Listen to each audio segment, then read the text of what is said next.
Foot के अंदर कई प्रकार की इंजरी होती हैं, जो कि अलग-अलग तरीके से उनकी इम्पोर्टेंस होती है। हमें पहले फुट के अलग-अलग पार्ट्स को समझना होगा। पहले फुट के अंदर जो बोन्स आती हैं, वो टार्सल ग्रुप की बोन्स आती हैं, जो कि अलग रोज़ में होती हैं, अलग-अलग श्रृंखलाओं में होती हैं। उसके बाद में मेटाटार्सल बोन आती हैं। तो ये जो टार्सल लेवल की बोन है और मेटाटार्सल की, इनके बीच में अलग-अलग लिगामेंट के कनेक्शन होते हैं। तो इसमें एक खास तरीके की इंजरी होती है जिसको हम लिस-फ्रैंक इंजरी बोलते हैं। ये इंजरी टार्सल और मेटाटार्सल बोन के बीच में जो लिगामेंट होते हैं, जो बोन्स होती हैं, उनके फ्रैक्चर या लिगामेंट के टूटने पे होने वाली इंजरी होती है। स्पेशली ये इंजरी होती है सेकंड मेटाटार्सल, क्योंकि 5 मेटाटार्सल होती हैं, उनमें सेकंड मेटाटार्सल और जो बोन होती है टार्सल बोन, जिसको बोलते हैं मीडियल क्यूनिफॉर्म, उनके बीच के डिसरप्शन को बोलते हैं लिस-फ्रैंक इंजरी। अब खाली लिगामेंट टूटा है या लिगामेंट के साथ-साथ बोन टूटी है या लिगामेंट और बोन दोनों टूटे हैं, तो उस प्रकार से इसके अलग-अलग इंजरी के कॉम्बिनेशंस बनते हैं जो लिस-फ्रैंक के अंदर आते हैं। कई बार फुट की इंजरी में उतना एक्स-रे में दिखता नहीं है, जब ये लिगामेंटस इंजरी होती है, तो इसको मिस कर दिया जाता है। बाद में जाके ये इंजरी एक बहुत बड़ी डिसेबिलिटी बन के पेशेंट को परेशान करती है, तो इसीलिए इस इंजरी को पहचानना इम्पोर्टेंट है। ये एक ऐसी इंजरी है कि अगर इसको क्लिनिकली जज किया जाता है, तो जितना अच्छा होता है कि हम इसको सर्जिकली ट्रीट करें, तो उतना ही अच्छा रिजल्ट आने के चांसेस होते हैं। ये जो लिगामेंट होता है, जो टूटता है इसके अंदर, उसको हम लिस-फ्रैंक लिगामेंट बोलते हैं, जो अपने फुट के अंदर सबसे मीडियल टार्सल बोन होती है, जिसको हम बोलते हैं मीडियल क्यूनिफॉर्म बोन, और सेकंड मेटाटार्सल के बीच में ये लिगामेंट होता है लिस-फ्रैंक, वो टूट जाता है। हालाँकि कुछ और लिगामेंट भी होते हैं जो इस स्ट्रक्चर को सपोर्ट करते हैं। दोनों तरफ से होते हैं, फुट के ऊपर वाली साइड से और नीचे वाली साइड से। ऊपर वाली साइड को डॉर्सल बोलते हैं, नीचे वाली साइड को प्लांटर बोलते हैं। दोनों तरफ कुछ और लिगामेंट भी होते हैं जो इस स्ट्रक्चर को स्टेबिलिटी देते हैं। फिर भी लिस-फ्रैंक लिगामेंट जैसी स्टेबिलिटी वो नहीं दे पाते हैं। हालाँकि जिस तरीके की इंजरी होती है, उसमें सबसे पहले जो डॉर्सल साइड का लिगामेंट होता है, वही टूटता है, क्योंकि वो सबसे वीक होता है। इसीलिए जब भी पैर मुड़ता है या इंजरी होती है, तो सबसे पहले डॉर्सल लिगामेंट टूटता है। तो जब हम इस इंजरी को समझने की कोशिश करते हैं, तो हम देखते हैं कि इसके अंदर एक पैटर्न होता है। वो पैटर्न बिल्कुल रोमन आर्मी में जैसे शील्ड लगा के वो सारे के सारे लोग मिलके एक साथ शील्ड लगा के अपने आप को दुश्मन से बचाते थे, ऐसा ही पैटर्न, रोमन आर्च का पैटर्न, जब हम इन बोन्स को देखते हैं तो वो बनता है। तो इसी तरीके से जब ये सेकंड मेटाटार्सल बोन के अंदर फ्रैक्चर या डिसरप्शन होता है, तो वो जो रोमन आर्च होती है, जो बचाव के लिए होती है, वो टूट जाती है, तो स्टेबिलिटी खत्म हो जाती है। एक और इम्पोर्टेंट कॉन्फ़िगरेशन होता है, जिसको हम बोलते हैं कीस्टोन अरेंजमेंट। तो ये जो सेकंड मेटाटार्सल है, अगर ये लिगामेंट के साथ जुड़ी हुई होती है, तो रोमन आर्च की तरह ही ये कीस्टोन बना के रखती है। ये एक तरीके का ऐसा स्टोन्स का अरेंजमेंट होता है, जिसमें से अगर हम एक कीस्टोन को निकाल दें, तो पूरा का पूरा स्ट्रक्चर और उसकी स्टेबिलिटी खत्म हो जाती है। ये चीज़ भी उसकी इम्पोर्टेंस बताती है कि why this place requires surgery.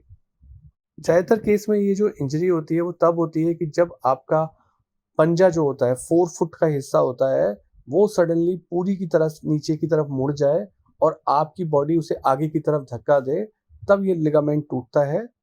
ज़्यादातर केसेस में तो पेन और टेंडरनेस सेकंड मेटाटार्सल के एरिया में होती है। क्लिनिकली हमें पता लग जाता है, उसको हम एक्स-रे से वेरीफाई कर सकते हैं, जहाँ पहली और दूसरी मेटाटार्सल के बीच में या तो फ्रैक्चर दिखेगा सेकंड मेटाटार्सल के बेस पे, या जो स्पेसिंग होती है फर्स्ट और सेकंड मेटाटार्सल के बीच में, वो बढ़ी हुई दिखेगी। दूसरा, इस चीज़ को हम इस चीज़ से वेरीफाई कर लेते हैं कि जो पेशेंट का फुट वाला एरिया होता है, डॉर्सल और जो प्लांटर एरिया होता है, वहाँ स्वेलिंग दिखती है, दबाने पे दर्द होता है। साथ ही साथ पेशेंट को चलने में दिक्कत आती है, मिड फुट का एरिया पेनफुल होता है, वहाँ ब्लड का कलेक्शन भी दिख सकता है, जैसे ब्लड की डिस्कलरेशन जो होती है वो भी दिख सकती है, साथ में चलने में वो पेनफुल होता है।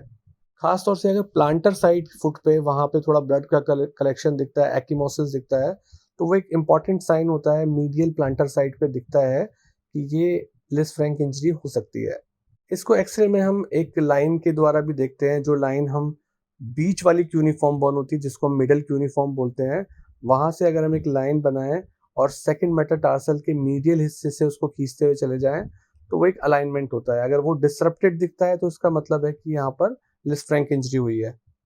उसी तरीके से फुट के ओब्लिक एक्सरे में हम देखते हैं कि जो फोर्थ मेटाटार्सल का मीडियल साइड होता है, वो वहाँ से भी अगर एक लाइन खींची जाए, तो सबसे आउटर मोस्ट बॉन जो होती है मेटाटार्सल के साथ-साथ टार्सल, उसको हम बोलते हैं क्यूबॉइड, तो उनके बीच में भी एक अलाइनमेंट होता है। तो ये एक्स-रे के मार्कर्स हैं, अगर एक्स-रे में ये चीज़ हमें ठीक दिख रही है, तो इसका मतलब है कि इंजरी लिस्फेरेंक नहीं है।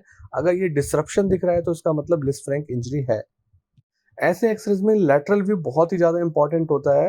अगर हम कई बार देखते हैं कि लैटरल व्यू के अंदर जो मेटाटार्सल वाले हिस्से होते हैं, वो थोड़े ऊपर की तरफ डॉर्सली शिफ्टेड दिखते हैं। यानी कि जो हमारी टार्सल बोन है, वो नीचे दबी हुई दिखती है और मेटाटार्सल बोन ऊपर की तरफ मेल अलाइन्ड होती हैं, तो जो कि लिस्फेरेंक इंजरी को बताती हैं। ऐसे ही पहली और दूसरी मेटाटार्सल के बीच में अगर 2 मिलीमीटर से ज़्यादा का गैप दिख रहा है, वो भी लिस्फेरेंक इंजरी को बताता है। बहुत ध्यान से अगर एक्स-रे को देखते हैं तो वहाँ छोटा-सा एक बोन का टुकड़ा दिख सकता है जो कि अवल्जन फ्रैक्चर होता है। जब वो लिगामेंट टूटता है लिस्फेरेंक लिगामेंट, तो अपने साथ वो बोन की चिप को लेके जाता है। उसको हम फ्लैक साइन बोलते हैं। ये फ्लैक फ्रैक्चर होता है जो सेकंड मेटाटार्सल के बेस से होता है। यानी कि लिस्फेरेंक लिगामेंट बोन की चिप के साथ टूटा है। कई बार ये इंजरी एक्स-रे के लेवल पे डाउटफुल लगती है, पता नहीं चलता है कि ये लिस्फेरेंक इंजरी है। ये सारी जो लाइन्स हमने डिस्कस की हैं, ये लाइन्स भी नॉर्मल दिखती हैं तब, पर शक होता रहता है क्योंकि पेन उसी जगह हो रहा है जहाँ लिस्फेरेंक लिगामेंट होता है। तो ऐसे में हम सजेस्ट करते हैं स्ट्रेस एक्स-रे। स्ट्रेस एक्स-रे मतलब खड़े होके आप पैर पे वज़न डालेंगे, तो तब जो पहली और दूसरी मेटाटार्सल बोन है, उनके बीच में जो नॉर्मल एक्स-रे में गैप नहीं दिख रहा था, वो स्ट्रेस देने पे लिगामेंट डिसरप्ट हो जाएँगे और वो गैप दिखने लगेगा पहली और दूसरी मेटाटार्सल के बीच में, तो जिसको हम स्ट्रेस एक्स-रे बोलते हैं। कभी-कभी जब एक्स-रे कराने के बाद भी हमें पिक्चर क्लियर नहीं होती है, सारी चीज़ें नहीं दिखती हैं, तो फिर एमआरआई की तरफ जाना पड़ता है जिससे हमें फाइनल डायग्नोसिस बन जाती है। एडवांस टाइप की लिस्फेरेंक इंजरी के अंदर जो रोटेशनल फोर्स बनती है, जो पहली और दूसरी मेटाटार्सल के बीच में लगती है, वो घूमते हुए इस तरीके से जाती है कि जो क्यूबॉइड बोन होती है, वो उसके अंदर भी फ्रैक्चर कर देती है। और वो क्यूबॉइड बोन पे जो फ्रैक्चर पड़ता है, ऐसे पड़ता है जैसे एक नट क्रैकर जो सुपारी तोड़ने के लिए जिस तरीके का एक इंस्ट्रूमेंट होता है, उसमें दब के वो बॉन टूटती है, ऐसी इंप्रेशन क्यूबॉइड की फ्रैक्चर में आती है। तो ये इंजरी जो होती है, ये बहुत ही एडवांस लेवल के लिस्फेरेंक इंजरी होती है। तो ये इंजरी डायरेक्टली लिस्फेरेंक के क्लासिफिकेशन में नहीं आती है, बट जब लिस्फेरेंक में जिस तरीके की फोर्सेस लगती हैं, उसी तरीके की फोर्सेस के साथ-साथ नटक्रैकर इंजरी होती है।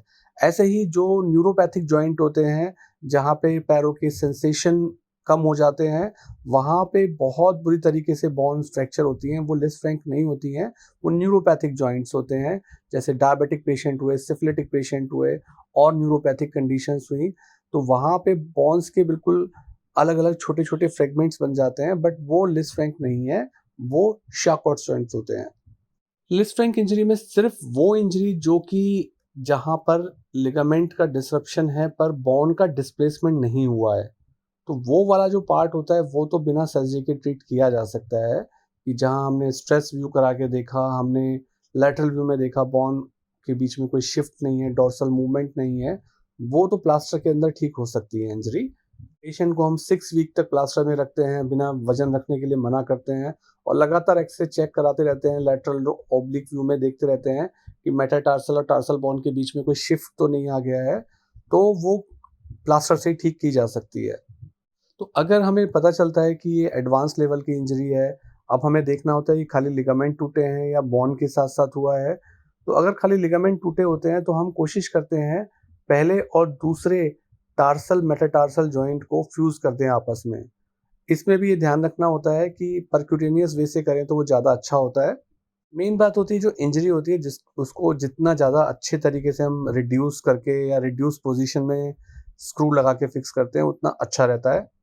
ये जो फ्यूज़न किया जाता है, ये परक्यूटेनियस मेथड से भी किया जाता है और ओपन करके भी किया जाता है। रिकमेंडेड होता है कि परक्यूटेनियस मेथड से किया जाए, क्योंकि उसमें बाद में फिक्सेशन के बाद में आर्थराइटिस डेवलप होने के चांसेस कम रहते हैं।